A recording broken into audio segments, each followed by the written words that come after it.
Olá, bom dia para você que está ligado aqui no SCC Meio-Dia desta terça-feira, hoje dia 24 de setembro. Estamos chegando com as principais informações do nosso estado.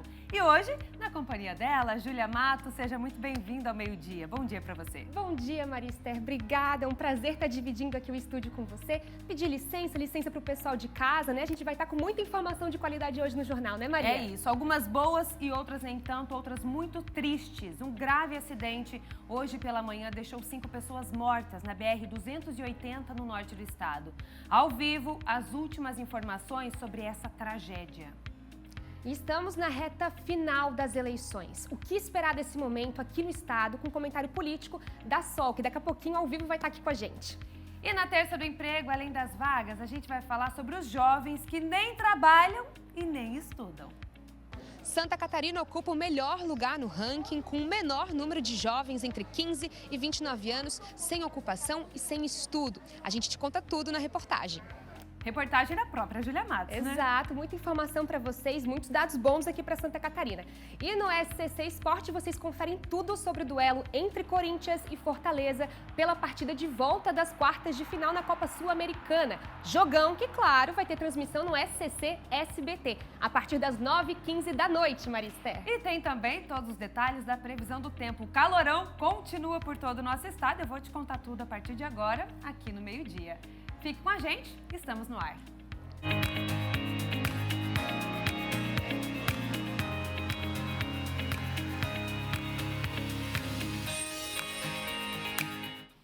E assim a gente começa o nosso SCC Meio-Dia dessa terça-feira com muito calor em todo o nosso estado. Sentiu, Júlia, as altas temperaturas? Senti, tô adorando, Marister. Já tava com saudade. Quem sabe já dá pra começar a ir pra praia, né?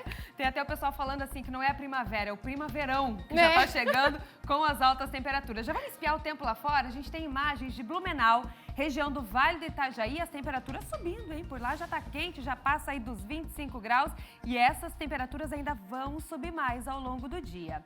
Temos mais imagens? A gente tem Joinville na sua tela, agora tem 26 graus. Joinville, a maior cidade do estado, está com o tempo mais nublado agora, mas também a gente deve ter essas aberturas de sol ao longo do dia. Chapecó, vamos para a região oeste agora. Região oeste, hoje as temperaturas vão passar facilmente dos 30 graus. A gente vai ter aí no extremo oeste algumas cidades beirando os 40. Eu já vou trazer aí as informações para vocês também, para vocês se organizarem. Agora a gente tem Balneário Camboriú na sua tela. Olha só que imagem belíssima para a gente começar o SCC Meio-Dia de hoje. 23 graus neste momento e o sol por lá já deu as caras. Santa Catarina continua com a atuação de uma massa de ar seco e quente por todo o nosso estado. Então hoje é sol e nuvens para todo mundo. Aqui para o nosso litoral tem uma névoa mais úmida, esses nevoeiros marítimos. E ainda temos a fuligem das fumaças das queimadas na atmosfera, o que pode deixar o tempo mais fechado, um pouco mais cinza aqui para a nossa faixa leste. E o calorão, né, como a gente já estava falando aqui, continua. Olha só, região do extremo oeste, 38, 39, algumas cidades podem chegar até aos 40 graus. Região oeste também esquenta bastante, as cidades por lá podem marcar 35. Meio oeste tem 32 de máxima. Na Serra não é diferente, 31, esquenta muito, ó. Região sul, região de Criciúma tem 36 nos termômetros agora à tarde. Grande Florianópolis, Vale Norte e Planalto Norte, entre 30 e 31 graus. Para amanhã a gente tem um cenário muito parecido, mas eu vou atualizar para vocês em instantes, porque agora a gente já dá aquela palhinha do esporte com a Dominique que está chegando por aqui. Bom dia, Domi! Bom dia, Maria. Bom dia para você aí de casa. Se vai esquentar nas temperaturas, no esporte também vai pegar fogo. A gente começa falando da semifinal da Copa Sul-Americana. Corinthians e Fortaleza decidem a vaga hoje à noite e, claro, com a bola, com um jogaço sendo transmitido aqui pelo SCC SBT. A partida começa a partir de 9h15 da noite. Quem será que vai levar a melhor? O Timão tem a vantagem de ter ganho o jogo de ida por 2-0. E os detalhes de como chegam ambas as equipes eu te conto logo mais no SCC Esporte. E ainda hoje a gente também vai falar da vitória do Brusque contra o Amazonas. O quadricolor venceu por 1-0, com gol de Guilherme Queiroz. Com isso, a equipe ainda não está fora da zona de rebaixamento, mas agora com esperanças de sair já na próxima rodada. Então, tudo isso eu conto pra vocês daqui a pouquinho, Marister. Combinado. Dominique, 12h40, tá de volta aqui no Meio-Dia. Até já, Domi. Até já. Júlia agora está chegando já com o Roberto Azevedo. Bom dia para você, Roberto. Bom dia, Maria Esther. Bom dia a você que nos assiste. Bem-vinda, Júlia Matos. Bem-vinda. Né? Obrigada, que bom dividir essa tela com você, Roberto. Vamos começar falando de algo polêmico. Vou te falar que eu acordei, todas as minhas redes sociais estavam com os vídeos dos absurdos, né, que foram essas brigas no debate dos candidatos à Prefeitura de São Paulo ontem. Como é que a gente vai seguir daqui? O que está acontecendo? É uma estratégia, Roberto? Eu acredito que sim. Acho que bem definida essa palavra estratégia, se está certo ou não, com a palavra o eleitor. Mas vamos lá aos fatos. Vamos dar uma olhadinha na imagem. Que isso aqui é um debate promovido por uma empresa chamada Flow, que tem um podcast. E aí está o momento em que um assessor de Pablo Marçal, chamado Nauel Medina, atinge Duda Lima, que é o marqueteiro do Ricardo Nunes. Engraçado que ele atinge e vai lá para trás do Ricardo Nunes, né? Quer dizer, isso aí eu chamo de agressão terceirizada. Um colega disse que é agressão com Bluetooth, porque na realidade ele está exprimindo o que o candidato que ele apoia, o Pablo Marçal, tinha vontade de fazer. Claro, o ambiente é esse, é um ambiente de agressividade, falta de respeito total. Vocês sabem que neste momento da agressão, Carlos Tramontina, jornalista categorizado desse país, estava expulsando o Pablo Marçal do debate, porque o Pablo Marçal feriu as regras, começou a chamar o Ricardo Nunes, candidato à reeleição, prefeito de São Paulo, do MDB, de bananinha.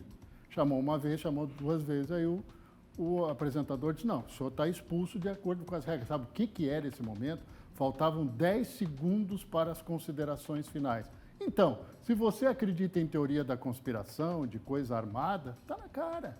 Por quê? Não resta outra alternativa para o Pablo Marçal. Ele é do PRTB, não tem nenhum deputado federal, não tem tempo de rádio e televisão, ele não aparece no rádio e na TV lá em São Paulo. Ah, mas as redes sociais têm alcance limitado. Depende de alguém passar o material dele para frente. Então ele adotou essa estratégia. A estratégia da violência pela violência não é de hoje. No debate da Rede TV e do SBT, ele já bateu no Pablo Marçal já bateu, entre aspas, no Ricardo Nunes, que ora lidera as pesquisas, ora não. E essa é a estratégia. Agora, com a palavra o eleitor, né? O eleitor pode piorar, tem que dizer, será, Roberto? Eu acho que já piorou, né? Já tivemos uma cadeirada provocada por justamente incitação.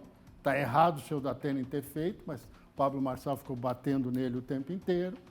Já tivemos questões mais ríspidas. Um debate anterior, o Datena quase deu de peito com o Pablo Marçal. E agora esse episódio. Quer dizer, o Pablo Marçal, para sair da berlinda, permitiu que um assessor fizesse isso.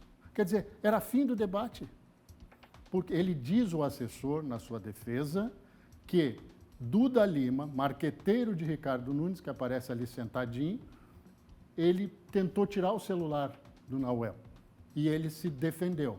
Pô, mas tu tenta tirar o celular de uma pessoa, ela responde com um soco? Tá errado, o outro se fez isso. Sabe onde é que foi parar isso aí? Onde? Na delegacia. Tanto o Ricardo Nunes quanto o assessor dele, o Duda Lima, que saiu sangrando no nariz, foram para a delegacia, fizeram BO, e o advogado do Pablo Marçal levou o Nauel Lima também para a delegacia para dizer que ele tinha sido vítima de agressão antes. Melhorou a vida do paulistano? Melhorou a campanha eleitoral em São Paulo? Nada, né? Absolutamente nada. Sem prisões, Roberto? Não se fala em prisão. Inclusive, o advogado do Pablo Marçal fez questão de dizer isso, que o Nauel não foi conduzido, não sei se é Naruel ou Nauel, tanto faz, o que ele fez está errado. Certo. Muito obrigada, Roberto. Daqui a pouquinho a gente volta com mais comentários políticos. Vamos seguir, Maristé? Vamos sim. A gente vem agora com outras informações. Uma notícia muito triste que a gente abre o SCC Meio-Dia de hoje. A gente vai para o norte do estado. Um grave acidente foi registrado na BR-280, na cidade de Porto União. 5 pessoas acabaram perdendo a vida. Luiz Melo está chegando ao vivo com as informações. O que é que você já conseguiu apurar por aí, Luiz? Bom dia para você. Bom dia, Maria Esther. Bom dia a todos que estão assistindo o SCC Meio-Dia. É um prazer ter a sua audiência. Dia triste aqui pra gente do norte do estado. Este acidente grave que aconteceu hoje pela manhã, por volta das 7 horas da manhã, acabou vitimando 5 pessoas. Um carro de passeio com placas da cidade de Pato Branco, aqui do estado vizinho do Paraná, acabou colidindo com um caminhão bitrem. Quando o Corpo de Bombeiros chegou no local, já não havia mais nenhuma pessoa viva naquele momento. Segundo informações preliminares, 2 pessoas estavam dentro do veículo, sendo que uma mulher grávida. Outras 3 pessoas estavam do lado de fora do veículo. As mortes foram confirmadas no local. O condutor do bitrem acabou saindo ileso deste grave acidente. Segundo informações ainda preliminares, essa família teria ido para a praia passar umas férias e estaria voltando para a cidade de Pato Branco. 5 pessoas da mesma família acabaram perdendo a vida neste trágico acidente, ali na localidade de Alto da Lança, em Santa Cruz do Timbó, que fica dentro de Porto União.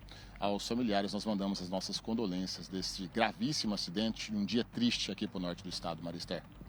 Muito triste para todo o nosso estado, né, Luiz? A nossa solidariedade a todos os familiares, a todos os envolvidos, né?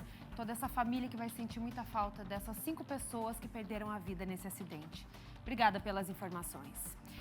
Um jovem foi interceptado pela Polícia Civil do Litoral e Vale do Itajaí no Aeroporto Internacional de Navegantes. Ao passar pelo raio-x, foi identificado que o homem estava carregando drogas presas em seu corpo. A Cris está chegando com os detalhes. Ele pretendia levar essa droga para onde, Cris? Bom dia para você. Bom dia, Maria, Tiago, você que nos acompanha aqui pelo SCC Meio Dia. Então, Maria, esse jovem de 20 anos é aqui de Itajaí. Segundo ele, em relato para a Polícia Civil, ele pegou essa droga em Florianópolis e ontem à tarde ele tentava embarcar para a Europa no Aeroporto Internacional de Navegantes. Como você falou, enrolado nas pernas dele estavam aí 3 quilos de cocaína. Ao passar pelo raio-x, Maria, do terminal, os funcionários já perceberam algo estranho. Esse jovem já era monitorado a partir de denúncias repassadas para a Delegacia de Combate às Drogas de Blumenau, Navegantes e também a Polícia Federal aqui de Itajaí. Assim que confirmado o embarque desse jovem, os policiais já o aguardavam para ele passar no raio-x e realizar essa prisão em flagrante. Na operação também foi usado um cão farejador. Ele foi encaminhado para a sala da Polícia Federal no terminal e revistado. O homem, como eu falei, havia fixado nas pernas com esparadrapos 3 quilos de cocaína. O destino dele era Paris, na França. De acordo com a Polícia Civil, na Europa, estima-se que o quilo da cocaína esteja em torno de 70 mil euros. Ele foi preso em flagrante por tráfico internacional de drogas e encaminhado aqui para a sede da Polícia Federal em Itajaí para os procedimentos legais. Lembrando que no Brasil, a pena para tráfico internacional de drogas para réu primário está entre 5 e 15 anos de reclusão, mais multas. Eu obtive informações agora há pouco com o assessor da Polícia Federal que a audiência de custódia desse jovem já aconteceu, só não foi nos passado ainda o resultado, a decisão do juiz. Volto contigo, Maria. Tá certo, Cris. Obrigada pelas informações. A Polícia Militar Rodoviária Estadual apreendeu a maior carga de vinhos contrabandeados da Argentina. Foi durante uma ação conjunta na BR-282, no município de Águas Mornas. Foram apreendidas 8.722 garrafas de vinho, totalizando 1.750 caixas de diversas marcas. Essa foi a maior apreensão realizada pela PMRV aqui no nosso estado. A carga chegou da Argentina e estava sendo transportada dentro de um caminhão-baú. O motorista, de 41 anos, e outros 2 passageiros, de 43 e 48, foram encaminhados para a delegacia da Polícia Federal em Florianópolis. A carga e o veículo foram entregues na Receita Federal. A polícia está de olho. E a coleta de lixo em Blumenau, que nós falamos ontem aqui, foi retomada na noite dessa segunda-feira após 3 dias de greve dos funcionários da empresa que opera o serviço na cidade. Uma liminar obtida na Justiça garantiu o retorno dos trabalhos. A decisão foi do desembargador federal do Trabalho, Hélio Batista Lopes. Ele determinou a retomada imediata de, no mínimo, 70% do quadro de funcionários. Nessa manhã, o SAMAI informou que a empresa opera com a frota completa nesta terça-feira. 18 caminhões realizam o serviço de coleta. E aí, com o lixo acumulado do final de semana, a estimativa, é que a coleta seja regularizada totalmente até amanhã em Blumenau. Então, boa notícia aí para os blumenauenses. Agora a gente vai falar de saúde. A Júlia Matos está chegando com outras informações, né, Júlia? Saúde, Maria Esther. Nós temos obras aqui em Florianópolis. O Hospital Infantil Joana de Guzmão deve passar por mais um período de reformas. Dessa vez, na emergência e na unidade de internação do hospital. Mesmo com as obras, os atendimentos continuam normalmente. O Kaique Guede está chegando para dar mais informações. Kaique, já temos alguma informação com relação aos atendimentos? Eles devem continuar? Vai ter algum realocamento? Boa tarde.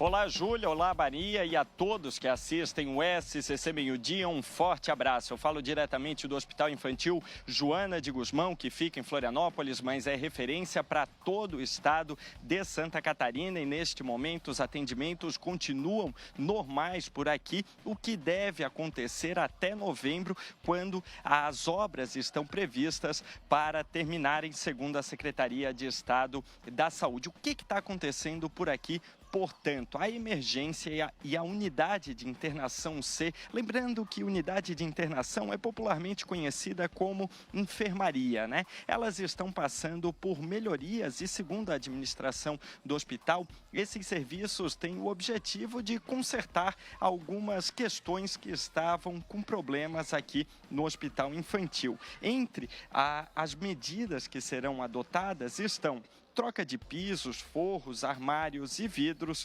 pintura das paredes, reforma dos banheiros, instalação de aparelhos de ar-condicionado, adequação da rede de gases, melhorias na acessibilidade e uma nova decoração infantil para as crianças. Eu reforço, não vai haver prejuízo no atendimento a pacientes, a familiares aqui no Hospital Infantil Joana de Guzmão.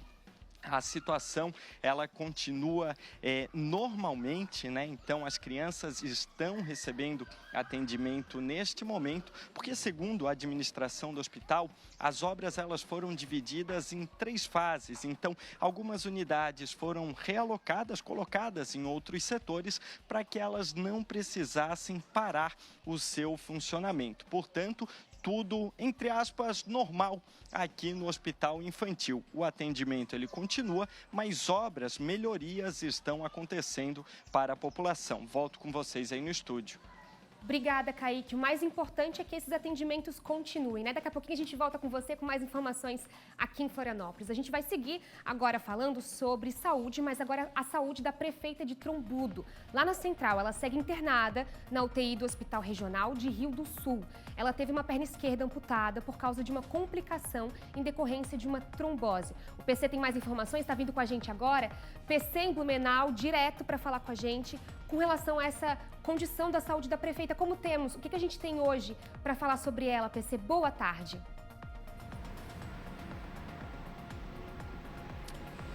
Boa tarde, Júlia, Maria Esther, boa tarde a todos. A cirurgia para amputação da perna esquerda de Giovanna Gessner foi realizada no início da noite de ontem. Foi uma cirurgia emergencial. Os médicos decidiram amputar a perna da prefeita por causa de um quadro irreversível de trombose que se agravou e se agravou nos últimos dias e comprometeu o movimento na perna esquerda, comprometeu a circulação sanguínea na perna. Por isso, os médicos decidiram pela amputação da perna esquerda. Giovanna Gessner está internada no Hospital Regional de Rio do Sul desde a última sexta-feira e vive um momento mais crítico de um problema que ela já enfrenta há alguns meses. Ao longo do ano, ela fez tratamentos, passou por outras 3 cirurgias e agora, mesmo com esse problema de saúde, ela prosseguiu com a sua rotina de trabalho, não se afastou do cargo público e agora, com o agravamento da doença, na última sexta-feira, ela precisou ser internada. De acordo com o último boletim médico autorizado pela família, Júlia, o boletim confirma a amputação da perna esquerda em cirurgia realizada na noite de ontem. O boletim também informa que o quadro dela inspira cuidados, ela está sob cuidados intensivos e respira por aparelhos. No mesmo boletim, o hospital também informa que as próximas horas serão decisivas, relevantes para ter um novo prognóstico sobre a elevação do quadro de saúde da prefeita de Trombudo Central. Nas redes sociais, o amigo e deputado federal Rafael Pezente pediu aos internautas por orações à prefeita de Trombudo Central. Perdeu completamente a circulação e precisou ser amputada. Ela segue em coma induzido e está lutando pela vida. Eu gostaria muito que você, que está vendo esse vídeo agora, colocasse a prefeita Giovana nas suas orações. Ninguém merece passar pelo que ela está passando, mas eu me pergunto, por que justamente ela? Muito bem, deputado federal Pezente, do mesmo partido da prefeita Giovana, que tem 39 anos, já foi vereadora pelo município de Trombudo Central, é mãe, casada, né, tem uma filha. Ela está no segundo mandato como prefeita da cidade lá no Alto Vale, foi reeleita em 2020 com 48% dos votos. As próximas horas serão decisivas e nós voltamos ao estúdio com você, Júlia. Obrigada, PC. Uma situação complicada, né? Fica aqui, claro, o nosso voto de saúde, de melhoras para a prefeita e, claro, força para a família. Esse momento, né, o apoio da família é o mais importante. A gente vai seguir acompanhando esse assunto, Roberto, para falar dessa situação da prefeita, né? O mais interessante é que o PC comentou que ela não estava de licença, ela continua trabalhando mesmo nessa situação complicada, é isso? Isso. Eu falei com a assessoria dela ontem à noite, quando publiquei a notícia triste no SCC-10, e ela disse que em nenhum momento a Giovana Gessner fez qualquer menção em deixar o cargo. Ela continuou, mesmo com as cirurgias que ela tinha feito anteriormente e agora. Ela tem 39 anos, é muito jovem, é um caso de trombose. Trombose é quando há uma interrupção na circulação sanguínea provocada por um inchaço. E ela realmente tem uma vida pela frente. Eu a conheci pessoalmente há alguns anos. É uma pessoa, assim, que transmite saúde, transmite alegria e agora vive essa situação, tem uma filhinha.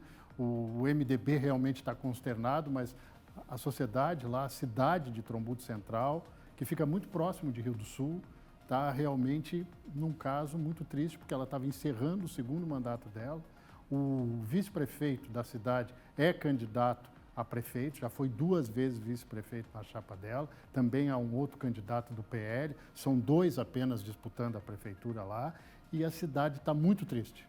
Está muito triste porque agora torcem pela recuperação. Quando eu trouxe o assunto ontem aqui, eu fiquei até em dúvida, porque era muito mais para fazer um alerta sobre a trombose. Mas a situação dela realmente é muito grave, é uma pena e nós temos que torcer para o melhor para ela, né? Os médicos decidiram, é uma cirurgia que não tinha saída, segundo a equipe médica, ou era fazer isso ou podia complicar todo o quadro dela, que já não é bom, ela respira com a ajuda de aparelhos, está em coma induzido lá no Hospital Regional de Rio do Sul. Muito obrigada, Roberta. A gente vai seguir acompanhando. Vamos falar agora de Lages. Tivemos uma prisão, Marister? É isso mesmo, a gente vai para lá ao vivo agora. A Sheina está chegando por aqui. Um homem foi preso depois de se passar por médico. É isso, gente, ele se passava pelo profissional da saúde ali e aí foi chamada a atenção e, claro, foi preso. A Sheina está chegando com as principais informações. Bom dia para você, Sheina. Oi, Marister, bom dia para você, para a Júlia e para todos que acompanham o SCC Meio-Dia. Pois é, esse homem foi preso em flagrante quando tentava atuar como médico na unidade de pronto atendimento aqui de Lages. A prisão foi feita pela Delegacia de Investigações Criminais da Polícia Civil no fim da tarde de ontem. O homem, segundo a polícia, tem 26 anos, é natural de Balneário Camboriú e estava usando o nome e o CRM de um médico de São Paulo. Inclusive, após a equipe descobrir o seu verdadeiro nome, apurou que ele possui dezenas dezenas de ocorrências policiais envolvidos em crimes diversos, especialmente em estelionatos. Sem formação em medicina, ele se apresentava como doutor, né, como médico, chegou a fazer plantão no Hospital Infantil Seara do Bem aqui em Lages, além de tentar atuar aí na UPA quando foi preso em flagrante ontem. Segundo a direção da UPA de Lages, o acusado foi descoberto antes de realizar qualquer atendimento no local e a Polícia Civil foi notificada, resultando então na prisão em flagrante. Segundo o diretor da UPA de Lages, o posicionamento foi dado para a Polícia Civil.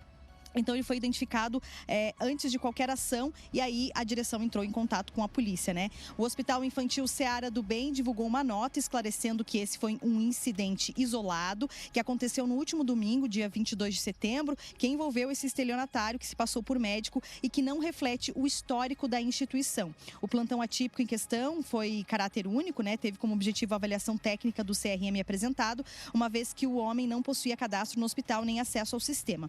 Durante o período, ele atuou como terceiro médico, sob a supervisão da médica responsável pelo plantão, realizando poucos atendimentos. O Hospital Seara do Bem está entrando em contato com todos os pacientes atendidos entre as 17 horas e as 23 horas do último domingo para monitorar e, se necessário, fazer um novo atendimento a esses pacientes. A diretoria do Hospital Infantil lamentou, então, profundamente o ocorrido e reforça seu compromisso com a saúde da comunidade. O falso médico, então, foi preso por exercício ilegal da profissão de medicina e estelionato. Após a prisão, então, ele foi trazido aqui para a Central de Polícia de Lages, né? Prestou depoimento e a Polícia Civil não divulgou aí se ele foi liberado ou se continua preso. Por enquanto, a gente ainda não tem essas informações, mas então ele foi preso em flagrante por tentar atuar como médico aqui em Lages. Eu volto com vocês aí no estúdio.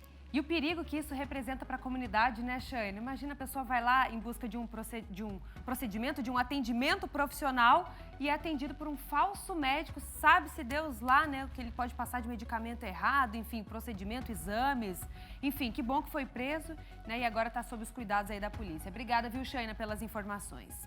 Agora a gente vai falar de um caso revoltante no sul do estado. Um casal decide pedir a guarda dos sobrinhos que estavam num abrigo. Mas um tempo depois, eles decidem devolver os sobrinhos. Esse caso foi para o Ministério Público e eles foram condenados por essa ação. Quem traz mais detalhes ao vivo é a repórter Emanuela Justino. Bom dia, Manu. Oi, Maria Esther, bom dia para você, bom dia, Júlia e todo mundo que está acompanhando a gente. Realmente um caso bem triste que aconteceu na comarca de Laguna, aqui no sul do estado. Um casal de irmãos, um menino e uma menina, 11 e 12 anos. Eles ficaram 1 ano e meio sob a guarda dos tios e aí, infelizmente, né, depois a tia pediu para fazer a devolução. Como é que aconteceu isso? Essa informação foi toda confirmada pelo Ministério Público aqui de Santa Catarina, que vinha sendo acompanhado desde 2022 esse caso, e também da Terceira Promotoria de Justiça, que também fica em Laguna. Na verdade, essas crianças, elas já têm um histórico bem triste familiar, né? Porque eles foram abandonados pela mãe, eles estavam sendo criados pela avó, o pai informou que não tinha interesse em criar as crianças, né? E nesse ambiente onde eles estavam morando, tinha muita... na verdade, era uma situação bem complicada, teve já registro de abuso sexual dessas crianças, então é uma vulnerabilidade social muito grande. Aí o Ministério Público, já identificando esse caso, o Conselho Tutelar retirou essas crianças de casa, eles foram para esse abrigo. A informação que o Ministério Público informou é que essa tia ia, né, os tios iam visitar essas crianças no abrigo regularmente, foram fazendo visitas até que ela pediu a guarda dessas crianças em março de 2023. Segundo foi informado, a assistência social fazia visitas periódicas, né, tudo parecia normal, as visitas, o local parecia um ambiente bom para essas crianças, mas em agosto desse ano, então, foi informado, né, esse casal informou que não queria mais ficar com a guarda dessas crianças. Até foi uma frase bem forte que foi publicada pelo Ministério Público. Essa tia teria dito que não conseguiria mais olhar na cara dessas crianças. Realmente uma frase muito forte. Portanto, saiu a condenação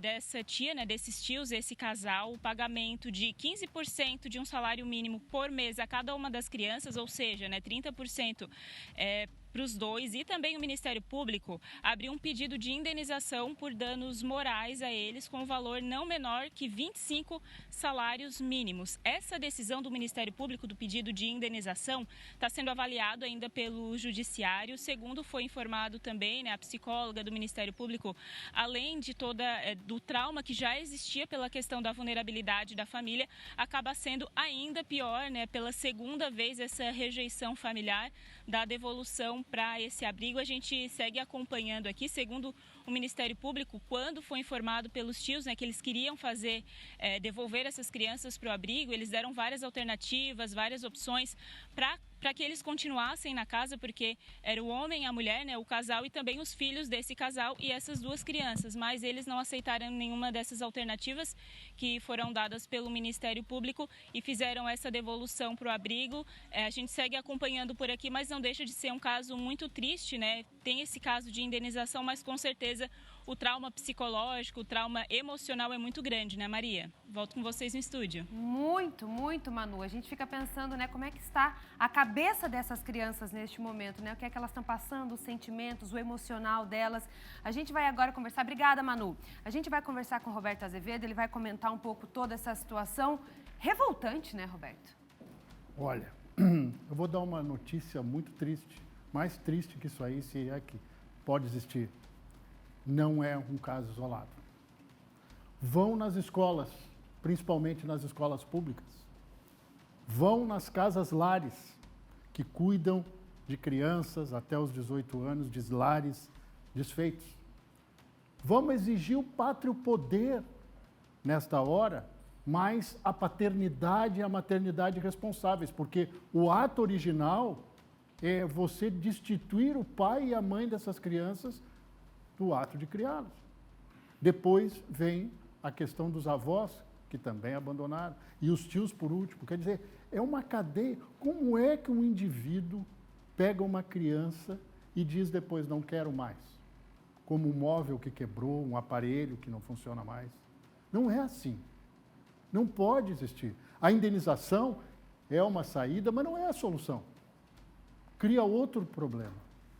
E depois é o seguinte, o sentimento de rejeição por 3 vezes. Ora, o pai não tem interesse de cuidar dos filhos. Pensou nisso na hora de fazer? Pensou nisso na hora de constituir um lar com alguém ou fazer filho com alguém? Cara, esta responsabilidade eu acho que não cabe só a estes tios que deixaram. Cabe aos avós e também ao pai e à mãe. Que história é essa? Criança não é material descartável, não é lixo descartável, é gente. Olha o trauma que vão seguir essas pobres criaturas. Se eles têm um comportamento ruim, como quase toda criança em determinado momento da vida tem um comportamento exagerado, é algo que dá para corrigir, mas o trauma é complicado. Olha, é um mundo cão que a gente tem. Se vocês olharem com a lupa dentro da nossa cidade, da sua cidade, de quem nos assiste agora, qualquer cidade, você vai ver casos tão chocantes quanto esse, ou piores. Porque é uma desagregação familiar absurda. Né? É absurdo isso. Que é a base, a família é o núcleo. Se a família fale, a sociedade fale também. O que esperar, né, desses cidadãos daqui para frente, não é mesmo, Roberto? A gente já pensa no futuro da cabecinha deles. São 2 vidas, né? São 2 vidas. Não são descartáveis, não são material para ser jogado fora. Muito pelo contrário. Pessoas podem ser recuperadas, pessoas podem ser levadas. Eu fico preocupado com o trauma. Isso aí é uma coisa que dificilmente tem conserto, mas tomara que nesse caso tenha. Tomara. Carrega para uma vida, né? Muito obrigada, viu, Roberto, pelo comentário. Daqui a pouquinho a gente volta com outras informações. E agora a Júlia Matos está chegando para falar do norte do estado, Júlia? Norte do estado, Maristério. E uma notícia que chamou a atenção. Mais de 25 toninhas foram encontradas mortas em apenas 2 meses no nosso litoral. As toninhas são uma espécie ameaçada de extinção. O Luiz Melo está ao vivo agora com a gente, vai dar mais detalhes. Luiz, o que aconteceu? Conta mais pra gente. Em extinção?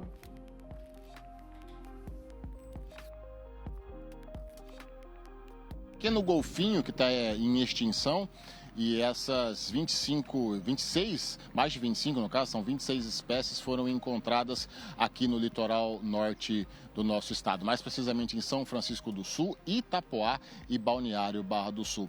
Em julho, cerca de 10 toninhas foram encontradas na mesma semana. Segundo os órgãos que investigam esse caso dessas mortes dessas toninhas, seria por conta de uma possível pesca ilegal e acabava pegando essas toninhas nas suas redes. Ou seja, é um caso muito triste, né, porque já é um animal em extinção e acaba sendo pega por acaso em pesca ilegal. O órgão que cuida está tomando as providências necessárias para divulgar essas informações para que seja evitado que essa espécie não chegue na extinção total. Júlia, eu volto com vocês no estúdio.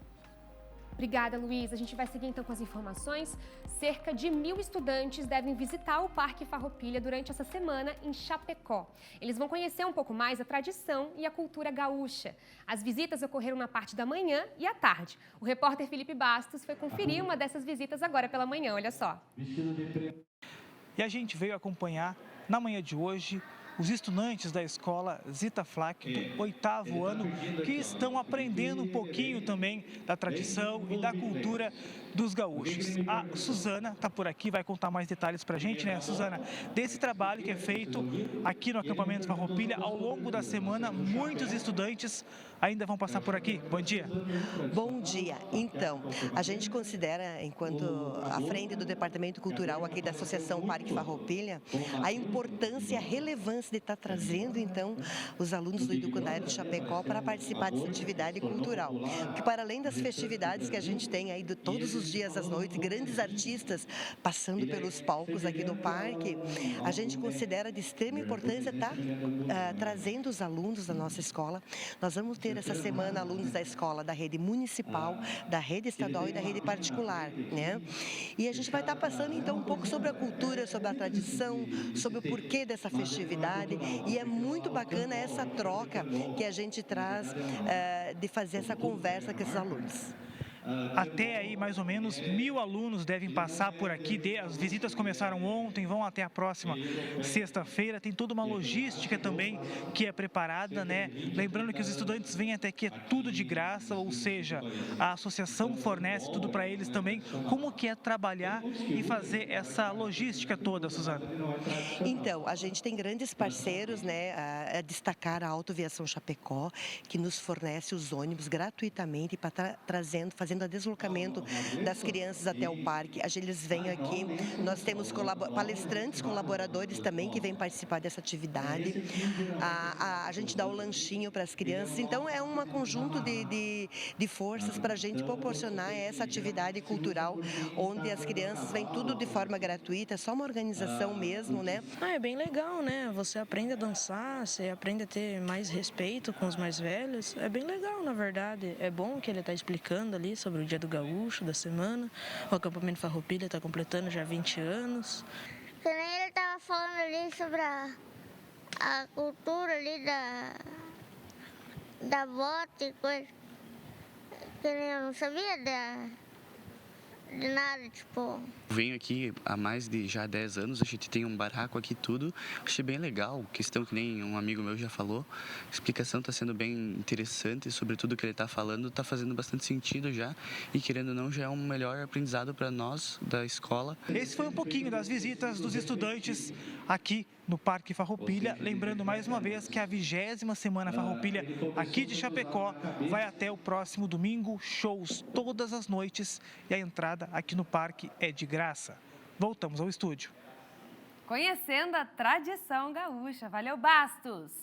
Olha, a Polícia Militar de Santa Catarina encerrou oficialmente a Operação Estação Inverno com uma solenidade que foi realizada ontem em Urubici, lá na Serra Catarinense. Foram apresentados os resultados. A operação aconteceu de 24 de maio até o dia 29 de setembro. Dia 9 de setembro, aliás, desculpa, e contou com a participação de policiais militares que atuam em 5 comandos regionais e atendeu ao todo 11 municípios da região serrana aqui do nosso estado.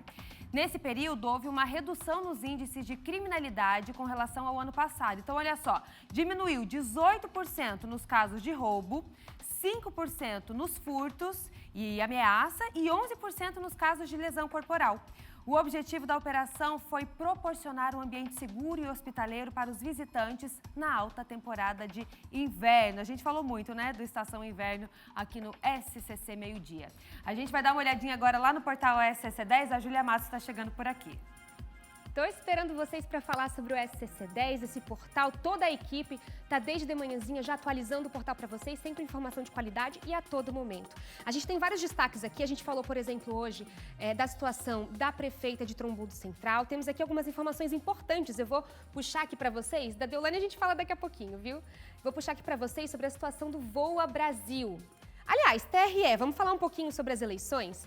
TRE divulga a lista de alterações de locais de votação. A gente falou sobre isso já no começo dessa semana, então o TRE tem alterado alguns locais de votação, principalmente com relação às sessões. Então, aqueles que querem saber se a sua sessão foi alterada, vocês podem vir direto aqui no SCC10, porque aqui embaixo, olha só, vai ter os links para vocês procurarem as informações direto no portal do TRE. A gente vai seguir mais um pouquinho, porque um programa, o Voa Brasil, que a gente também tem chamado a atenção aqui para vocês, vamos deixar ele atualizar, sobe um pouquinho, vou mostrar aqui o do Voa Brasil para vocês, que vende mais de 10 mil passagens a R$200. Esse programa aqui é do governo federal e ele acaba trazendo benefícios para a compra de algumas passagens para pessoas que já estão registradas no INSS, ou seja, para os idosos. A gente já falou sobre isso aqui no SCC Meio-Dia e olha só, o programa já reservou aproximadamente 10 mil passagens. Então, é um programa que vem oferecer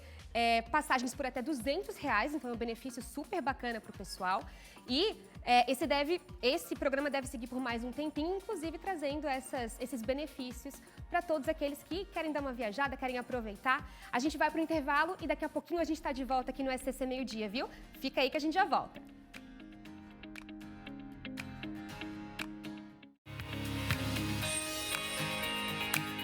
Voltamos com o nosso SCC Meio-Dia. Obrigada por nos acompanhar. Agora a gente vai falar sobre prevenção.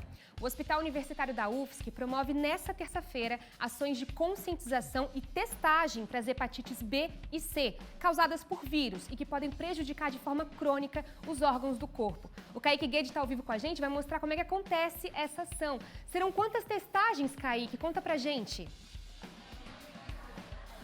Olá, Júlia, e olá a todos que assistem o SCC Meio-Dia. Primeira coisa, esta ação ela acontece até às 4 horas da tarde desta terça-feira. Portanto, se você aí de casa tem interesse em fazer o teste para hepatite B ou para hepatite C, pode vir até às 4 horas da tarde no Hospital Universitário da Universidade Federal de Santa Catarina, o HU UFSC, que fica na região da Trindade, neste bairro de Florianópolis. O que acontece por aqui? São 400 testes para hepatite B e 400 testes para hepatite C. Temos aqui toda esta estrutura, uma estrutura multidisciplinar, são vários profissionais que fazem parte desta iniciativa e algo muito importante.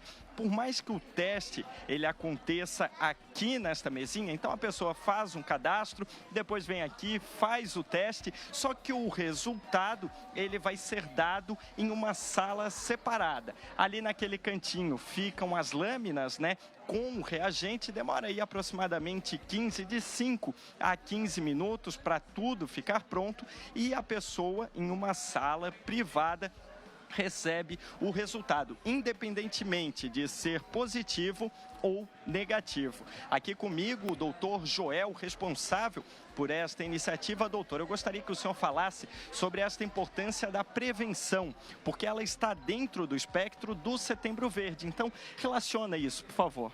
Claro, o diagnóstico precoce das hepatites virais ajuda muito no manejo dessa condição. E manejado precocemente, essa condição não necessariamente evolui para a cirrose hepática. Então, a importância é essa e, junto com essa questão, a equipe está ressaltando a importância da decisão de doar órgãos e da doação de órgãos, que ajuda a salvar a vida naquelas situações em que os quadros evoluem para a cirrose e o transplante é necessário.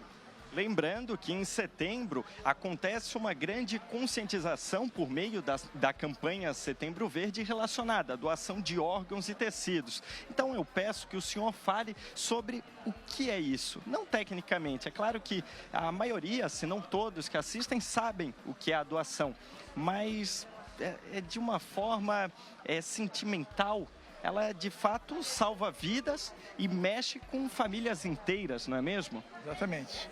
A doação de órgãos é um ato de extrema solidariedade, porque é uma solidariedade feita pelas famílias no meio da dor da perda de alguém que amam. Então é muito importante que as pessoas reflitam sobre isso.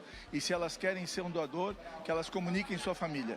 E se você tem um doador na família, que não esqueça de respeitar a vontade dele. Muito obrigado, doutor.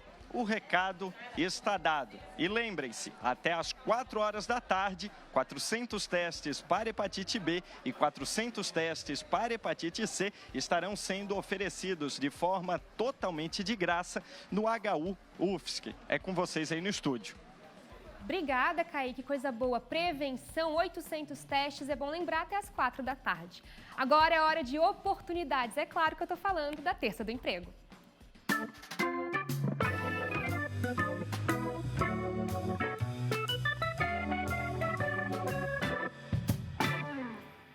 É isso mesmo, Júlia. Bora falar de oportunidade aqui pelo nosso estado. Os nossos repórteres já estão aqui posicionados. As meninas de laranja aqui no cantinho, a gente já vê a Manu e a Cris. Tem também o Luiz, que está no norte do estado. E tem o Bastos, que está lá em Chapecó, na região oeste. Vamos começar por ele, então, falando que Chapecó tem muita oportunidade essa semana. São 862 vagas disponíveis no Balcão Municipal do Emprego. Bastos, conta algumas dessas oportunidades pra gente. Bom dia pra você.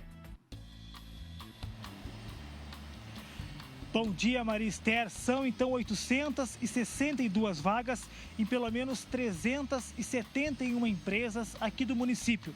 Algumas dessas vagas, inclusive, como de costume, já têm entrevistas marcadas e elas começam daqui a pouco, a partir da 1h30 da tarde. Vamos ver na tela que a nossa equipe preparou então. Terça-feira, a partir da 1h30, tem entrevistas para auxiliar de produção e frigorífico, auxiliar de instalação, tanque e viagem e auxiliar de montagem. Amanhã, entrevistas também a partir da 1h30 da tarde para padeiro, açougueiro, atendente de café, operador de câmara fria, cozinheira e também repositor. Na quinta-feira, entrevistas em 2 horários. 8h30 da manhã para inspetor de qualidade, eletromecânico, carpinteiro, servente de obras, operador ponte rolante e auxiliar de armador. No mesmo dia, 1h30 da tarde, seleção para auxiliar de limpeza, auxiliar administrativo, PCH e auxiliar de produção para a indústria. Sexta-feira, entrevistas marcadas também. 9 horas da manhã, seleção para lavador de ônibus, noturno, auxiliar de chapeação e motorista, carteira de habilitação DIE. 1h30 da tarde, entrevistas para crediarista, auxiliar de depósito, vendedor de eletro, caixa e também PCD. Lembrando que essa semana todas as entrevistas ocorrem no Balcão Municipal de Empregos, que fica aqui no centro, ao lado do Bandejão. Se você tem interesse em muitas outras vagas que estão sendo oferecidas, é importante fazer os agendamentos pelos telefones que aparecem aqui na tela. Bastante oportunidade, 862 vagas só essa semana aqui em Chapecó. Maria Esther. Isso, e se tem mais de 800 aí em Chapecó, olha só Joinville, são mais de 1.500 vagas de emprego lá na cidade. E eu soube que tem oportunidade, inclusive, para jovem aprendiz. Não é mesmo, Luiz? Conta pra gente. É isso mesmo, Maria. Vagas para cursos de jovem aprendiz em Jaraguá do Sul. Os cursos são de manutenção eletroeletrônica, manutenção mecânica e também de desenvolvimento de sistemas. Para você que deseja se inscrever nesses cursos, basta entrar na plataforma GUP e escrever Centro VEG, WEG Centro VEG. E tem bastante vaga de emprego aqui também em Joinville. Nós separamos algumas para vocês. 2 vagas para ajudante de carga e descarga, 10 vagas para almoxarife, 20 vagas para auxiliar de produção e 25 vagas para auxiliar de cobrança. Eu volto contigo, Maria. Tá certo, tá dado o recado, Luiz. Obrigada. E agora a gente vai com a Cris. A gente vai falar sobre o concurso público da Prefeitura de Navegantes. As inscrições vão até quando, Cris? Oi, Maria. Bom dia, tudo bem? Então, as inscrições vão até o dia 5 de outubro. São 24 cargos para o setor da educação. É um concurso para a formação de quadro de reserva. E os cargos são agente de educação, intérprete de Libras, monitor de educação infantil, de transporte escolar, motorista de transporte escolar, secretário escolar, especialista em assuntos educacionais como administrador, orientador, supervisor e professor para várias disciplinas. Os salários variam de R$ 1.200 a R$ 5.500, com carga horária de 10 a 40 horas semanais. As inscrições, como eu falei, vão até o dia 5 e podem ser feitas por meio do link que você encontra no QR Code que aparece aí na sua tela. O valor da inscrição é R$ 29,00 e a prova objetiva vai acontecer no dia 20 de outubro. Volto contigo, Maria. Muito bom, obrigada, viu, Cris? A gente vai fechar nossa terça do emprego falando do sul do estado agora. O programa Jovem Aprendiz possibilita a conquista por uma vaga no mercado de trabalho por meio de qualificação profissional. E a Manu agora vai falar quais vagas são essas, em qual área e também qual é a qualificação por aí. Conta pra gente, Manu. Ô Maria, essa é uma oportunidade para jovem aprendiz também, de 14 a 24 anos, em Turvo, a SAT que possibilita, vou destacar aqui o curso de assistente administrativo, mas tem outras áreas também, tá? Então, para quem procura a primeira oportunidade ou para quem está querendo mudar de emprego, está dentro dessa faixa etária, essa é a oportunidade, é o polo de Turvo, mas também vale para jovens, né, de outras cidades aqui da região. As aulas são presenciais na SAT de Turvo, então quem tiver interesse pode se cadastrar no site jovemaprendiz.satic.edu.br. Esse site também ele vale para as empresas que têm vagas para jovens aprendizes dessa faixa etária e quiser também divulgar por ali, fica aí esse endereço eletrônico para colocar todas as informações e normalmente, né, quando esses jovens já fazem esses cursos, eles já saem dali empregados porque tem muita vaga sobrando, falta realmente a qualificação e pessoas que tenham vontade, né? Então, realmente essa é uma ótima oportunidade para quem quer arrumar um emprego. Quem tem de 14 a 24 anos, esse é o momento, é só entrar ali e se cadastrar no site. Volto com vocês. Obrigada, Manu, pelas informações. E essas aqui são as vagas disponíveis essa semana aqui em Santa Catarina. Obrigada a todos os nossos repórteres. Santa Catarina se destaca quando o assunto é estudo, é emprego.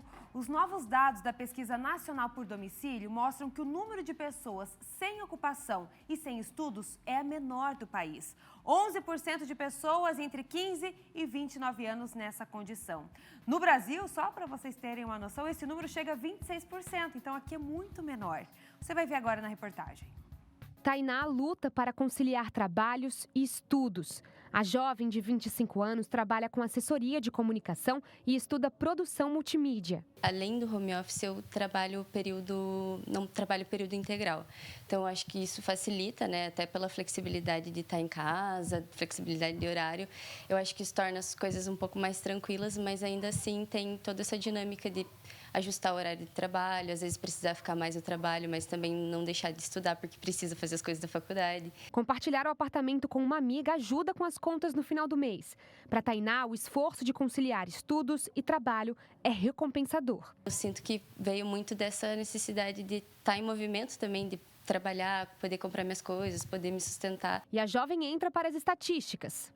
A realidade da Tainá é a mesma de muitos outros jovens catarinenses. E essa informação se confirma com os novos dados da Pesquisa Nacional de Amostra por Domicílio, que mostra Santa Catarina como o estado com o menor número de jovens entre 15 e 29 anos sem ocupação e sem estudo, os popularmente chamados de nenéns. São mais de 1.700.000 pessoas aqui em Santa Catarina com essa faixa etária. E dessas, 189 são consideradas nenéns. Santa Catarina fica à frente de outros estados como Rio Grande do Sul, Distrito Federal e Paraná. Desde janeiro de 2024, ofertou mais de 100 mil vagas de trabalho e hoje o Cine está ofertando mais de 10 mil vagas, né, de emprego no mercado. Então, tem outras ações também que façam com que o jovem procure se qualificar. Por exemplo, nós temos o programa CATEC, ele junto com o Senai, né, hoje o jovem pode optar entre se formar somente no ensino médio regular, como também no ensino médio técnico. Então, isso vai dando chance para que ele ocupe vagas no mercado de trabalho e faça com que o Estado esteja nessa posição. Nacionalmente, os números preocupam. Dos mais de 48 milhões de jovens entre 15 e 29 anos, 9 milhões e 600 mil deles não estudam nem trabalham. Apesar dos bons resultados aqui em Santa Catarina, o Estado continua promovendo ações para o ingresso desses jovens à educação e ao mercado de trabalho.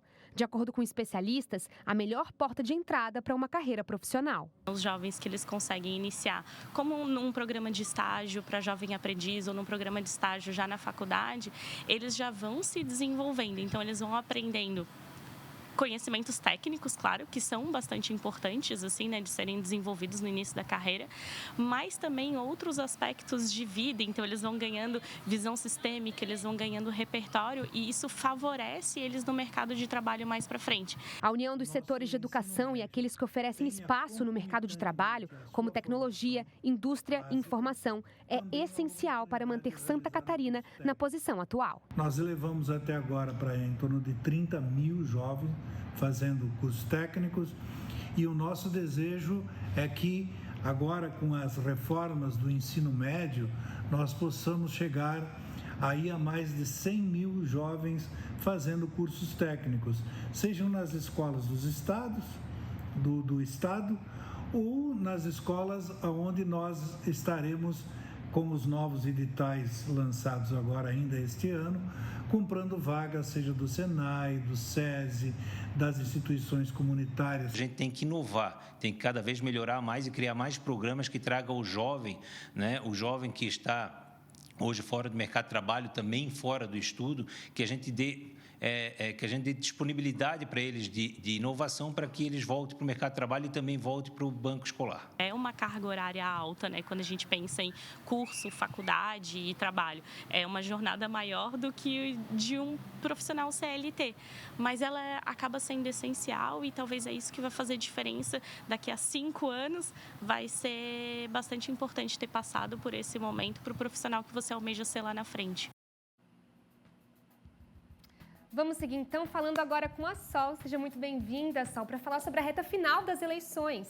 Sol, está movimentado? A gente tem um pouquinho de cada partido nas cidades catarinenses. O que está acontecendo por aqui? Bom dia, Júlia. Bom dia você aí de casa. Não é só o candidato que está gastando a sola do sapato nessa reta final. 12 dias para a eleição de 6 de outubro e os partidos, os principais líderes estão em campanha. Eu trouxe aqui alguns exemplos, vamos falar dos partidos com mais candidatos, os 5 partidos com mais candidatos em Santa Catarina, com mais candidatos nas prefeituras, para ver qual que é a movimentação dos líderes em cada cidade. O governador Jorginho Melo, licenciado do cargo até o dia 30, deve rodar pelo menos mais 40 cidades até o dia 30. Ontem à noite esteve em Blumenau, levando apoio a Egídio, delegado Egídio, candidato do PL, e hoje de manhã em Jaraguá do Sul, acompanhando a agenda do deputado federal mineiro Nicolas Ferreira, que circula hoje aqui por Santa Catarina, um deputado que tem uma campanha forte contra o PSD, traz aqui então esse apoio aos candidatos do PL, Jorginho Melo, Jorge Seif, deputada federal Júlia Sanata e outros líderes do PL movimentando a agenda do partido, sabem da importância da eleição municipal deste ano para a eleição de 2026 e para as futuras composições também na Assembleia Legislativa. Vamos passar para o próximo slide. MDB, partido que hoje detém o maior número de prefeituras em Santa Catarina, também forte em campanhas, lideranças do partido, presidente estadual, deputado Valdir Cobalcini, presidente da Assembleia, deputado estadual Mauro de Nadal, também circulando, diz o deputado Valdir Cobalcini, conversei com ele, que vai fazer 115 municípios em 15 dias, agenda que começou no último final de semana. Mauro de Nadal também, no extremo oeste, vai percorrer nesta semana pelo menos 30 cidades da região de Xanxerê. MDB querendo manter a liderança no número de prefeituras. Vamos para o próximo slide.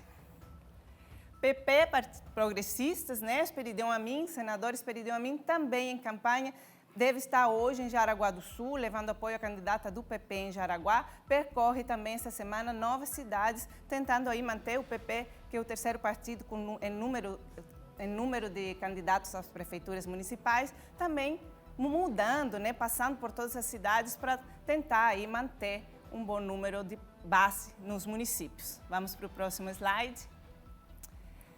presidente estadual do Partido dos Trabalhadores, ex-deputado Décio Lima, acompanhando aí sua esposa Ana Paula, candidata a prefeita em Blumenau, mas também produzindo, conversei ontem com a assessoria do PT, gravando vídeos, são mais de 90 candidatos, Partido dos Trabalhadores também se fazendo presente, sabendo da importância, né? O PT, que tem um baixo número de prefeituras hoje, precisa estar presente para se manter vivo para o pleito de 2026. Vamos para o próximo slide. Aqui, o PSD, um partido que detém hoje não o maior número de prefeituras, mas sim o maior número de eleitores, somando os municípios onde está presente, faz campanha também com João Rodrigues. João Rodrigues que é candidato a prefeito em Chapecó, uma eleição mais tranquila, que permite, inclusive, que João Rodrigues saia de Chapecó, deixe a campanha municipal de lado para fazer campanha para outros candidatos do seu partido. Esteve em Itajaí, São José, governador Celso Ramos, no final de semana, e essa semana, mais para quinta, sexta-feira, promete novo roteiro, e no dia 2 de outubro também pela região sul. Vamos passar? Próximo slide. Acho que esse é o último. Acho que esse é o último. Então é isso, os principais partidos colocando suas lideranças na estrada, sabendo da importância de levar o apoio aos seus candidatos, mas lembrando, como a gente já falou aqui, a eleição é municipal, a eleição diz respeito à rua de sua casa, à creche de sua comunidade, ao hospital, à UPA, ao dia a dia da cidade. Por mais importante que sejam os apoios de lideranças partidárias, de lideranças políticas do Estado ou nacionais, é importante que a gente preste atenção ao dia a dia da cidade e às propostas dos candidatos. Faltam 12 dias, dia 6 de outubro, a gente vai saber quem serão os próximos prefeitos, vices e vereadores aqui em Santa Catarina. As 2 últimas semanas, né, Sol? Então essas atividades estão sendo redobradas, a gente viu aqui com eles, né? Os partidos totalmente focados na eleição municipal, todo mundo sabendo da importância do resultado do dia 6 de outubro e a gente acompanhando. Certo, muito obrigada. A gente vai seguir agora com as informações, Maria Esther? É isso, a gente segue agora com outras informações, 12h e 20 minutos. Hoje tem o quadro Seu Futuro Está na Indústria.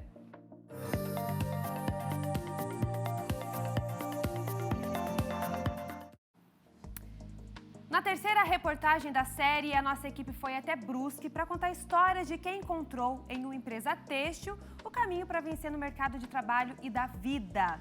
A gente vai mostrar agora a surpreendente história de uma mulher que foi de auxiliar de expedição a dona de uma fábrica de roupa esportiva. Olha só. Um dia a Isabelle foi menor aprendiz, depois auxiliar de estilo e hoje, 3 anos depois, já é estilista desta empresa de Brusque, especializada na fabricação de roupa esportiva. Determinada, ela não para de crescer e no final do ano se forma em designer de moda. Isso mesmo, sempre em constante evolução. E a trajetória de sucesso está apenas no início.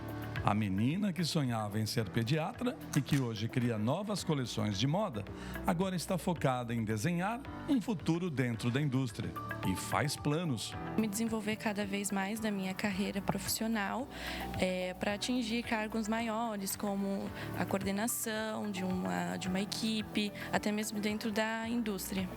O sonho da Isabelle de liderar uma equipe já é uma realidade para o Jonathan.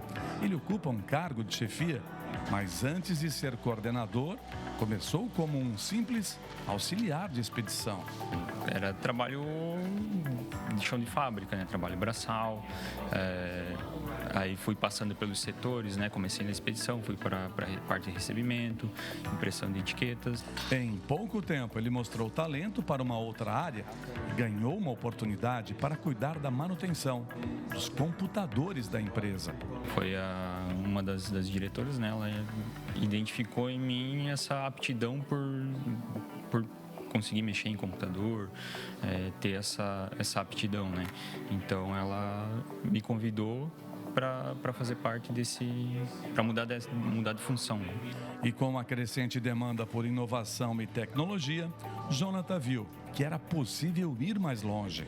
Decidido a mudar de rumo e viver uma nova experiência profissional, o Jonathan criou coragem e foi em busca de especialização. Fez cursos e desenvolveu novas habilidades e competências. E hoje é formado em gestão de TI. mudou de setor, de vida, sem mudar de empresa. O que te fez ser hoje coordenador dessa área de TI? Eu acho que o principal foi a oportunidade que a empresa me deu com relação a poder, né, entrar para essa área e, consequentemente, eu buscando conhecimento, né? Eu digo que a pessoa que eu sou hoje, talvez eu não seria se eu tivesse continuado, por exemplo, na função que eu estava, entende? Então, com as oportunidades, com certeza, a minha vida não seria a mesma. E a história da Unésia é ainda mais incrível e surpreendente. Ela é uma das proprietárias da empresa de Brusque, onde o Jonathan e a Isabelle trabalham. Mas antes de ser uma das donas do negócio, ela trabalhava como empregada na expedição da fábrica. Eu iniciei na empresa em 2004, né? Foi como auxiliar de expedição, separava pedido, ajudava na avaliação, o que era preciso, era o Severino, né? E aí depois o processo foi crescendo, a empresa foi crescendo, a gente foi se profissionalizando e aí eu entrei na sociedade mais ou menos 2008, 2009, por aí, que daí eu entrei na sociedade junto com os outros 2 sócios. De auxiliar de produção a empresária, Onésia sabe bem o que é fundamental para a indústria prosperar. Acho que se modernizar, estar com a cabeça na inovação, estar buscando a eficiência, o melhor aproveitamento dos recursos, tudo isso é essencial hoje em dia na indústria, principalmente no Brasil, né? Foi pensando assim que a empresa da Onésia se aperfeiçoou, se modernizou, investiu em tecnologia e inovação para atrair jovens talentos. Tem tecnologia, tem aperfeiçoamento, tem IA, tem ChatGPT, tem sensor, tem RFID. Então, tem todas essas tecnologias que tem nas outras áreas, nos outros segmentos, que atrai muito hoje esse jovem, deslumbra muito essa experiência e tudo. A gente pode ter essas experiências aqui dentro. Enquanto a Onésia se empenha para modernizar a empresa e atrair os jovens, o Senai trabalha firme na formação técnica dessa moçada aí. Aqui eles têm acesso a ensino técnico, aprendem a operar máquinas modernas como essa aí, por exemplo. Educação profissional de qualidade. Em toda a sua jornada, seja ela como jovem aprendiz, seja ela com cursos profissionais, seja ela com curso técnico ou graduação. Quando nós analisamos aqui a nossa região, que compreende Brusque e os municípios do entorno, Vale do Itajaí-Mirim, como a região de Foz, nós atendemos até o momento neste ano mais de 11 mil alunos nessas modalidades, né? Então é uma forma de o SESI do Senai apoiar o setor industrial, formando e desenvolvendo pessoas cada vez melhores. Uma missão cada vez mais desafiadora e necessária para o setor. Somente nos primeiros 7 meses de 2024, a indústria catarinense se destacou na geração de novos postos de trabalho. Foi o setor que mais contratou. Foram 51 mil vagas criadas, o que corresponde a 48% dos 108 mil empregos abertos em Santa Catarina no período, segundo os dados do CAGED, o Cadastro Geral dos Empregados e Desempregados. Os indicadores revelam que a indústria que contrata é a mesma que segue em busca de mais mão de obra qualificada. E se tem vagas no setor industrial, também há vagas no Senai, para os jovens que querem aprender, crescer e aproveitar essas oportunidades. Estar qualificado coloca essa pessoa numa condição de empregabilidade muito melhor, né? Acessar o Senai também é muito fácil, né? Como nós abrimos cursos ao longo do ano todo, então todas as pessoas que têm interesse, elas encontrarão aqui sim uma oportunidade de formação e desenvolvimento. E quem faz o curso técnico do Senai, por exemplo, tem bem mais chances de conseguir emprego mais rápido. É empregabilidade na certa. E tem formação para todas as áreas e fases.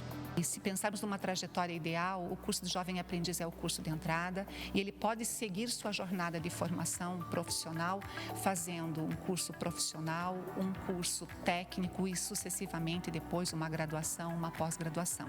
Então, quando se pensa em educação ao longo da vida, essa seria a jornada ideal de formação de um profissional. De olho no amanhã, Essa turma aí não perde tempo. Eles caminham em direção ao futuro e na busca por mais conhecimento. Cada passo que é dado, a bagagem da experiência vai com eles na mochila. Já aprenderam que através da educação profissional é que se constrói um projeto de vida, como fizeram a Isabelle, o Jonathan e a Onésia. E para esses jovens, a história de sucesso na indústria é logo ali na frente. Que sirva de inspiração para você. Quer trabalhar na indústria aqui de Santa Catarina? Então você pode acessar o site trabalhenaindustria.com.br ou aponte a câmera do seu celular para esse QR Code que está aparecendo aqui na tela. E você, empresário, tem vagas aí na sua empresa? Então aproveite para divulgar lá no portal, é gratuito, trabalhenaindustria.com.br. Agora a gente vai para um rápido intervalo, na volta tem a previsão do tempo, todas as informações do jogaço pelas quartas de final da Sul-Americana e a gente vai com imagens, olha só, de Porto Belo, que dia, hein? Agora 23 graus, mas as temperaturas estão subindo, até já.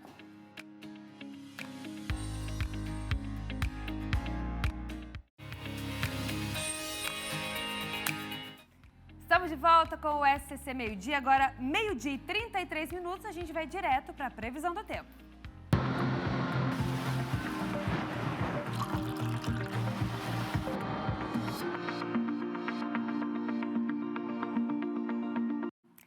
Santa Catarina continua com a atuação de uma massa de ar mais seco e quente por todo o nosso estado. Então hoje é sol e nuvens para todo mundo. Aqui para o nosso litoral tem uma névoa mais úmida, os nevoeiros marítimos e a gente ainda tem a fuligem também das fumaças das queimadas que estão na atmosfera, o que pode deixar o tempo mais fechado aqui na faixa leste.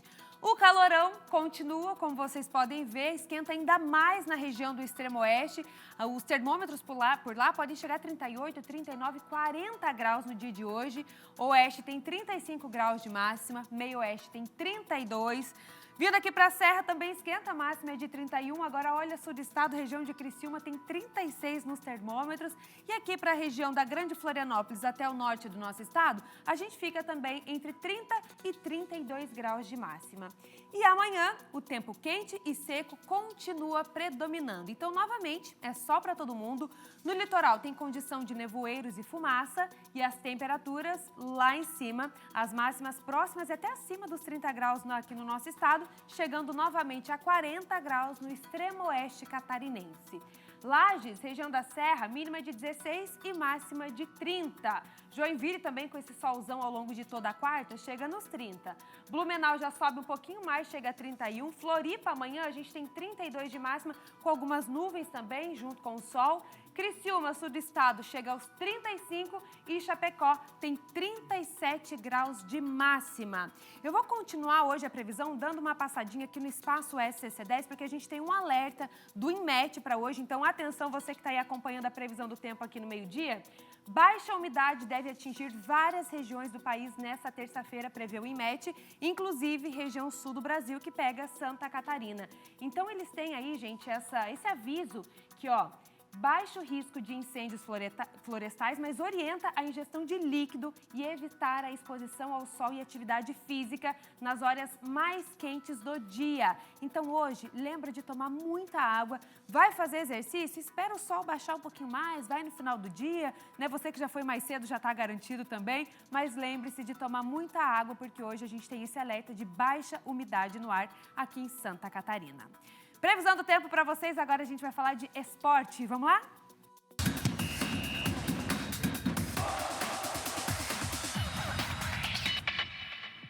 Dominique novamente aqui no meio-dia para falar de esporte. Domi, o que você traz de bom pra gente? Bora então falar de esporte, Maria. A gente começa falando dessa segunda-feira, que tivemos bola rolando pela 28ª rodada do Campeonato Brasileiro da Série B. E o Brusque era o único representante catarinense que faltava entrar em campo. E o quadricolor se deu bem. Jogando no gigantão das avenidas, o Brusque levou a melhor contra o Amazonas.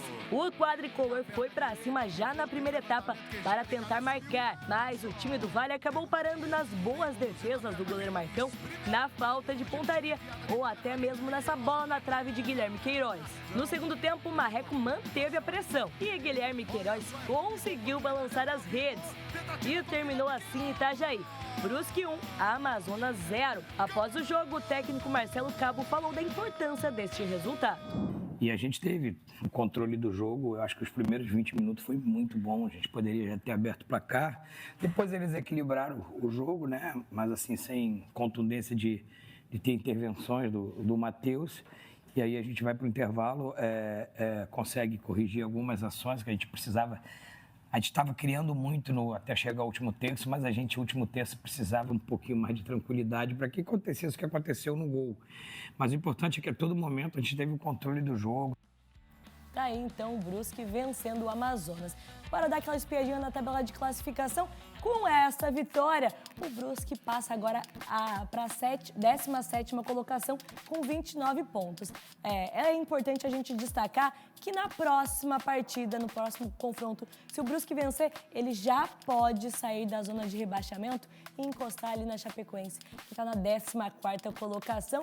Então tá aí os catarinenses que estavam embaixo, a Chape e o Brusque reagindo agora na competição. E olha, hoje tem jogaço de bola aqui na tela do SCC SBT. A partida das 9h15 da noite. É tudo ou nada para Corinthians e Fortaleza pela Copa Sul-Americana. A partida vale vaga na semifinal da competição. E o Timão tem a vantagem de ter vencido o confronto de ida por 2-0. A expectativa é que o craque holandês Memphis Depay vá para o jogo. Foram apenas 28 minutos em campo. Na estreia contra o Atlético Goianiense pelo Brasileirão, boa movimentação, muita qualidade e uma finalização perigosa.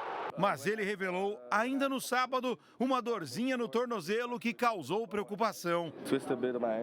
Memphis segue seu trabalho individualizado. Nesta segunda-feira, passou por uma clínica particular para realizar exames mais detalhados. Nada foi constatado. E o atacante está liberado para jogar normalmente. Uma atração a mais para o duelo decisivo contra o Fortaleza. No embalo da Fiel, todos os ingressos foram vendidos. A Neoquímica Arena estará lotada. Mais de 46 mil corintianos são esperados para empurrar o time em busca da segunda semifinal consecutiva de Copa Sul-Americana. O sonho de um título inédito mexe com os corintianos.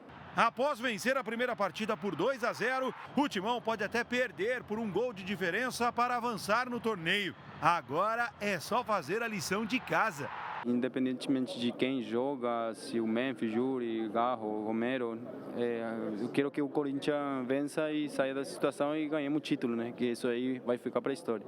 Do lado do Fortaleza, a equipe se recuperou no Campeonato Brasileiro com uma goleada sobre o Bahia. Interrompeu uma sequência de 4 jogos sem vencer. Mas o desafio em Itaquera será imenso. Nunca um time comandado por Juan Pablo Vojvoda virou um mata-mata em que saiu atrás no primeiro jogo. No embarque para São Paulo, a torcida mostrou que acredita no Lion. Sabemos a dificuldade que temos, sabemos a realidade que estamos abaixo no placar, mas também sabemos que é futebol, que temos bons jogadores, bom elenco. Emoções garantidas. A Arena Corintiana irá ferver. Então, hoje, a partir de 9h15 da noite, tem Corinthians e Fortaleza aqui na tela do SCC-SBT. E agora a gente fala da maior corrida do sul de Santa Catarina, a Maratona de Criciúma. A prova está cada dia mais perto e o período de inscrições está na reta final. Joaquim Cruz, medalhista olímpico pelo Brasil, é padrinho da prova e eu tive a oportunidade de conversar com ele.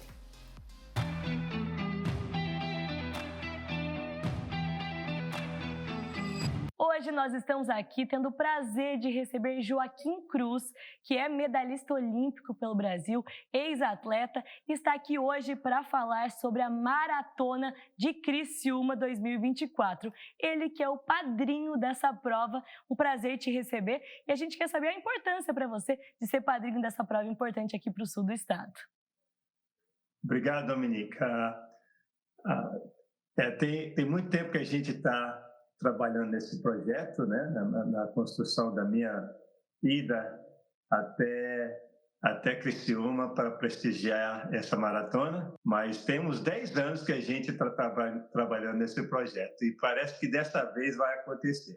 Então, estou super animado para ir aí prestigiar a maratona, conversar com a comunidade de corredores, bater aquele papo legal e eu esperar na linha de chegada os corredores para dar aquele abraço em alguns, né? Além da maratona de Criciúma, nós vamos ter a meia maratona, os 10 quilômetros e os 5 quilômetros. Então, tem corrida para todo mundo aí. E ainda quem quiser, pode se inscrever? Pode se inscrever, ainda está aberto as inscrições, não está esgotado, então você tem que correr, literalmente, para garantir a sua vaga no evento. E a gente sabe que muita gente corre para se desafiar, mas algumas pessoas querem ser atletas.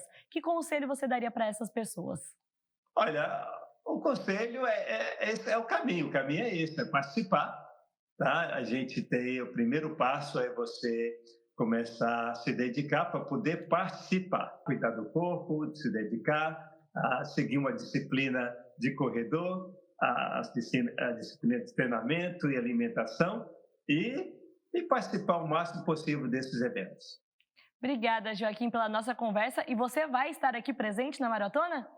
São 4 dias de festas, né? Que eu vou estar por aí, 5 dias, e promovendo o evento e conversando com a comunidade de corredores, dividindo algumas ideias de como melhorar os tempos, de como participar e aí, curtindo a festa, né? Que isso aí é uma festa que todo mundo pode participar.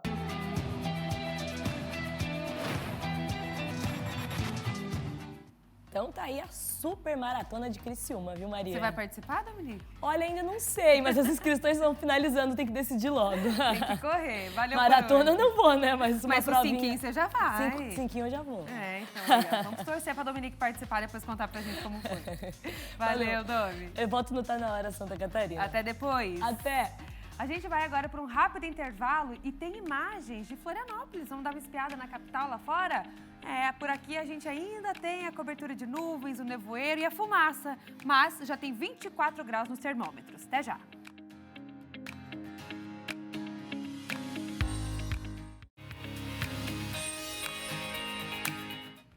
Voltamos com o SCC Meio-Dia. Obrigada por nos acompanhar. A gente vai agora com Direto ao Voto.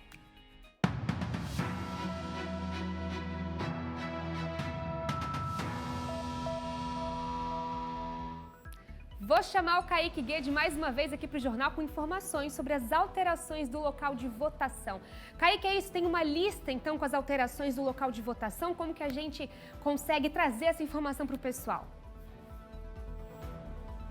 Exatamente, Júlia, são 2 listas que foram divulgadas pelo Tribunal Regional Eleitoral de Santa Catarina e elas estão diretamente relacionadas ao local onde nós, cidadãos, poderemos votar. Portanto, a orientação do TRE é que todas as pessoas que vão votar nestas eleições, no dia 6 de outubro, confiram os locais de votação. Isso porque, desde a última eleição, em 2022, aconteceram algumas mudanças e agora, de última hora, digamos assim, aconteceram outras mudanças também de forma emergencial, né? Porque o TRE precisa fazer realocações, por exemplo. Então, você que sempre vota em uma escola, por exemplo, talvez tenha que votar em um outro espaço na região onde você mora. Vamos aos locais onde é possível encontrar estes meios para conferir tudo. O primeiro é o e-título, o título de eleitor digital que pode ser aí feito download nas lojas de aplicativo e usá-lo no celular. Também é possível encontrar o seu local de votação ou esta lista, porque são várias cidades por toda Santa Catarina que tiveram mudanças aí nas zonas e sessões eleitorais no site do próprio TRE. E, por fim, você que não domina muito a tecnologia, o celular, o computador, tem a opção de acessar, de ligar para o Disque Eleitor. Então, pega papel e caneta, porque o telefone é esse aqui. É 0800, portanto, é uma ligação gratuita.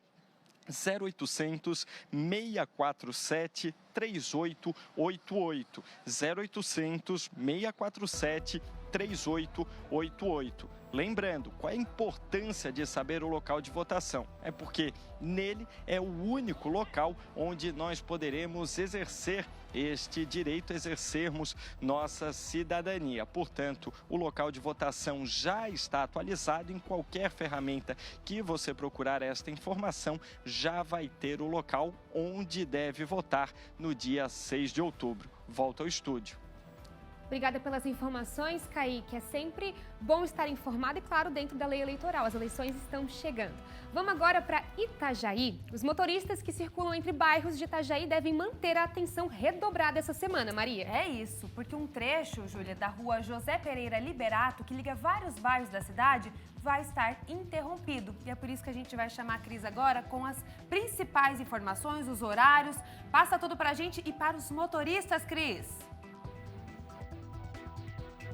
Isso, Maria, é bem nesse trecho onde nós estamos, como você falou, aqui na José Pereira Liberato, que liga, como você falou, vários bairros aqui na cidade. A interdição acontece até a próxima quinta-feira, dia 26, e os motoristas que passam por aqui têm algumas alternativas, viu? Eles podem acessar as ruas Germano Montebeller, Gervásio Vieira, para contornar o trecho da rua Ângelo Rode e aí sim acessar novamente a José Pereira Liberato. A interrupção, Maria, se faz necessária devido a manobras de vigas de sustentação de uma ponte que está sendo construída entre o bairro Cidade Nova e também São Judas. E como eu falei, por segurança, né, dos motoristas, das pessoas que passam por aqui e também dos trabalhadores, esse trecho vai ficar interrompido durante todo o dia até quinta-feira.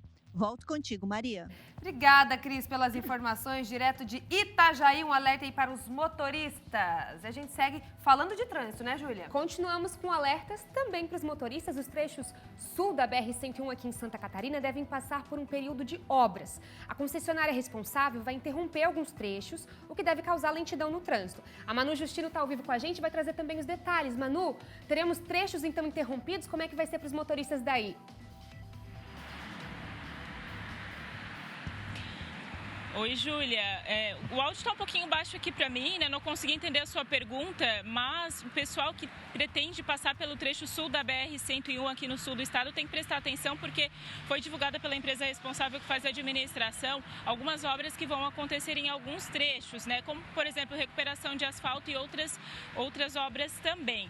No trecho entre Paulo Lopes e Passo de Torre, nos quilômetros 245 e 465, vai ter um trabalho, né, de recuperação de asfalto também entre Paulo Lopes e Imbituba, nos quilômetros 266 e 292, e também entre Paulo Lopes e Tubarão, mais aqui para o sul do estado, nos quilômetros 245 e 345. Outras obras de melhoria na pista e também nas ruas marginais vão acontecer em Imbituba, no quilômetro 274 e 275, também em Capivari de Baixo e Tubarão e também Maracajá ao longo dessa semana. Então, quem já está se programando, sair um pouquinho antes, porque pode ter lentidão, né? Então, os trabalhadores na pista pode ter uma lentidão maior, às vezes desviar de uma pista, o que acaba demorando um pouquinho mais esse trajeto.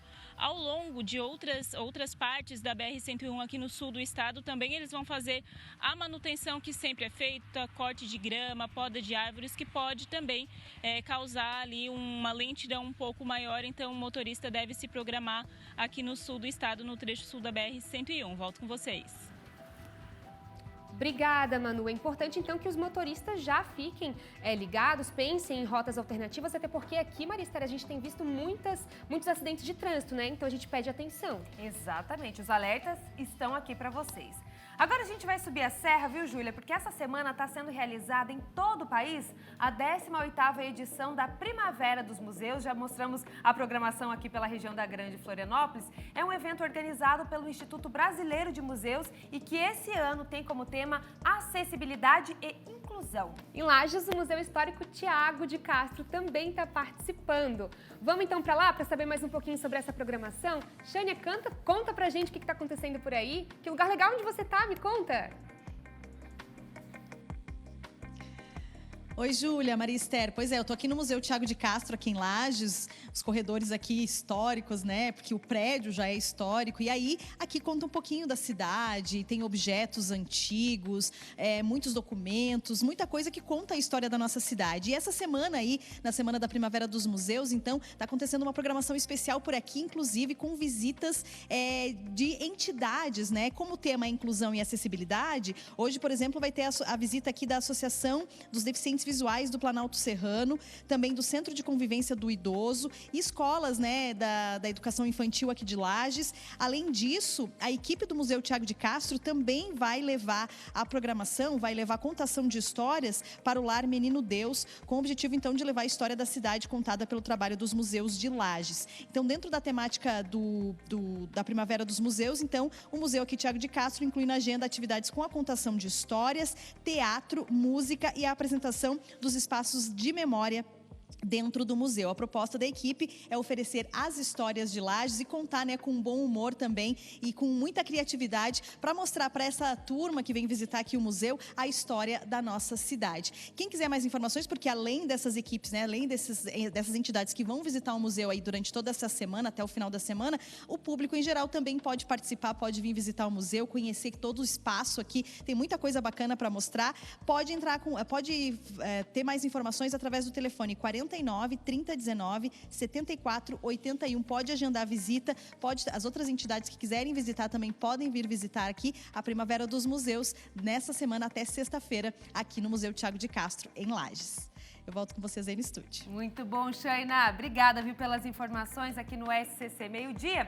Shaina e Júlia, está dando o nosso horário agora, 12h58, 1h10 começa a Tarde é Nossa. Você já ouviu falar de love bombing, ghosting?